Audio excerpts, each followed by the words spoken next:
ఒరేయ్, ఏంద్రా బాబు ఎలా ఉన్నావు అంటారు ఈ వీడియో చూస్తే. నిజంగా ఫ్యూజులు అవుట్ అవుతాయి. ఓ వ్యక్తి శవం నీటిలో తేలుతూ కనిపించడంతో అక్కడ స్థానికులు పోలీసులకు సమాచారం అందించారు. కాకీలు 198 సిబ్బందితో అక్కడికి చేరుకున్నారు. ఎవరు అనాథ శవలా భావించి బయటకు తీసేందుకు యత్నించిన పోలీసులకు దిమ్మ తిరిగి జలక్ తగిలింది. పోలీసులు తెలిపిన డీటెయిల్స్ ప్రకారం హనుమకొండ టౌన్లోని 2వ డివిజన్ రెడ్డిపురం కోవెలకుంటలో ఓ వ్యక్తి మార్నింగ్ 7 నుంచి 12 గంటల వరకు కుంటలోని నీటిలోనే పడుకొని ఉండిపోయాడు. అతడు చనిపోయాడని భావించిన స్థానికులు పోలీసులకు సమాచారం అందించారు. శవాన్ని బయటకు తీసేందుకు యత్నించగా అతడు ప్రాణాలతోనే ఉన్నాడని తెలిసి అందరూ కంగు తిన్నారు.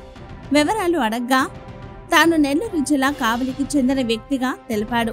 చల్లదనానికి నీటిలో పడుకున్నట్లు తెలిపాడు. నీటిలోకి జారిపోకుండా రాయిని పట్టుకున్నట్లు వెల్లడించారు. 10 రోజుల నుంచి ఎండలో గ్రానైట్ రాయికి పనికి వెళ్లడంతో బాగా శ్రమపడి ఇబ్బంది పడినట్లు తెలిపాడు. ఒక 50 రూపాయలు ఇస్తే తాను పనిచేస్తున్న కాజీపేట ప్రాంతానికి వెళ్తానని అక్కడున్న వారిని కోరాడు. అతన్ని చూస్తే మద్యం సేవించినట్లు కనిపించాడు.